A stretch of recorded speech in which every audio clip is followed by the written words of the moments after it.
ख़वातीन और हज़रात, Pablo Escobar एक दहशत की अलामत समझा जाता था, ना सिर्फ कोलंबिया में बल्कि अमेरिका में भी, क्योंकि 90% अमेरिका को ड्रग्स के ऊपर लगाने वाला और मंशियात का आदी करने वाला यही शख्स था। पैब्लो एस्कोबार ने अपनी सारी ज़िंदगी जराइम में गुजारी, ड्रग्स सप्लाई करने में गुजारी। पैब्लो एस्कोबार की जो दास्तान है उसका स्टार्ट कुछ इस तरह से हुआ था कि ये एक गाड़ियाँ चुराने वाले गैंग का हिस्सा था, जो गाड़ियाँ चुराते थे और बाइक्स चुराया करते थे। ये वो वक्त था जब कोकीन अमेरिका की नीड बन गई थी, क्योंकि अमेरिका के लोग कोकीन से बहुत ज़्यादा एडिक्टेड थे। पैब्लो एस्कोबार ने भी कोकीन का धंधा स्टार्ट कर दिया और भारी मिकदार के अंदर कोकीन ख़रीद कर उसको अमेरिका, यूके और कोलंबिया के अंदर फ़राहम करने लगा।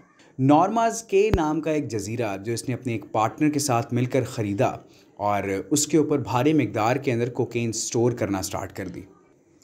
ये जज़ीरा अमेरिका की रियासत फ़्लोरिडा से 350 किलोमीटर दूरी पर वाक़या था और बहरी जहाज़ों के ज़रिए ये कोकीन अमेरिका तक प्रोवाइड की जाती थी।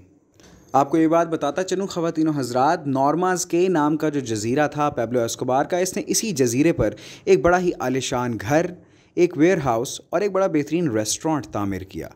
और इसको बनाने के पीछे सिर्फ़ एक विजुअलाइजेशन देनी थी लोगों को।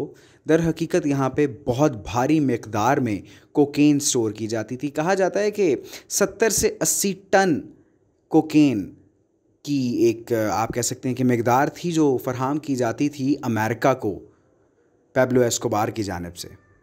1982 में ख़वातीन और हज़रात, पैब्लो एस्कोबार ने सियासत के अंदर इंटरेस्ट लेने की भी कोशिश की और ये कोलंबिया की कांग्रेस का मेंबर बन गया। लेकिन लोगों को इसकी काली कमाई का इल्म हो चुका था काफ़ी हद तक। यही वजह है कि बहुत ज़्यादा आप कह सकते हैं कि रद्द अमल का सामना करना पड़ा पैब्लो एस्कोबार को और अल्टीमेटली इलेक्शन नहीं लड़ सका।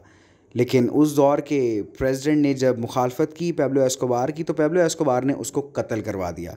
कहा जाता है कि पैब्लो एस्कोबार ने तकरीबन 3000 से 4000 लोगों का कत्ल करवाया था। अच्छा, यही नहीं, ये गरीबों की मदद भी किया करता था और कोलंबिया के अंदर रॉबिन हुड के नाम से मशहूर हो गया था। आपको एक बड़ी मज़े की बात बताता चलूँ कि 1985 में पैब्लो एस्कोबार दुनिया के 10 सबसे अमीर तरीन लोगों में शामिल हो गया था।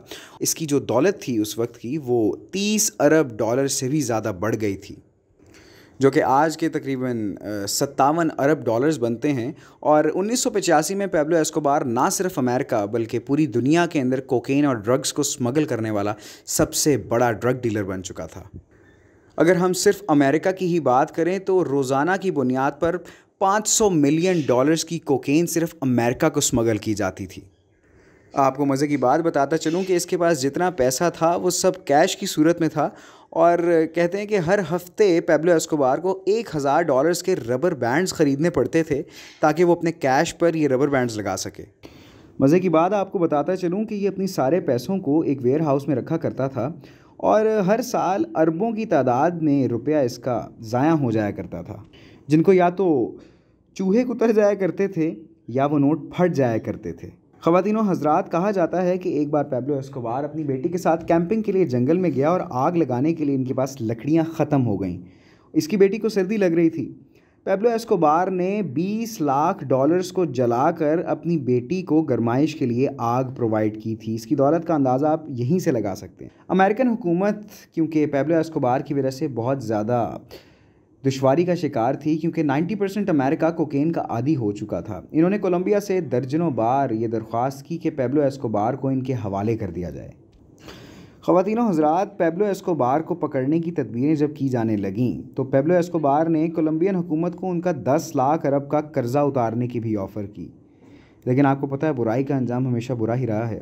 1991 के अंदर इसने अपने आप को कोलंबियन हुकूमत को सरेंडर करने का इरादा बनाया, लेकिन एक शर्त रखी कि कोलंबियन हुकूमत इसको अमेरिका को नहीं देगी बल्कि इसको अपनी जेल ख़ुद बनाने की अथॉरिटी देगी, जिसको बनाकर ये उस जेल में ख़ुद अपने आप को कैद करेगा। और ख़वातीनों हज़रात, इसने अपना जो जेल कायम की थी वो किसी आलीशान महल से कम नहीं थी। इसमें बार, फुटबॉल क्लब, कसिनो, महंगे जानवर, हर एक चीज़ शामिल थी। ये किसी एंगल से जेल लगती ही नहीं थी। ख़वातीनो हज़रात, इस जेल के अंदर क़ैद रहने के बावजूद पैब्लो एस्कोबार का कारोबार बंद नहीं हुआ, जिसकी भनक जब कोलंबियन और अमेरिकन हुकूमत को पड़ी तो इन्होंने इसको प्रॉपर जेल में भेजने का फ़ैसला कर दिया। लेकिन पैब्लो एस्कोबार कोई कच्ची गोलियां खिला हुआ इंसान नहीं था। उसने अपनी इस आलीशान बनाई गई जेल से फ़रार होने का फ़ैसला कर लिया, जिसके अंदर वो कामयाब भी हो गया। पैब्लो एस्कोबार को पकड़ना इस वक्त कोलंबिया और अमेरिका की फ़र्स्ट प्रायोरिटी थी, क्योंकि कोलंबिया पर अमेरिका का बहुत ज़्यादा प्रेशर था।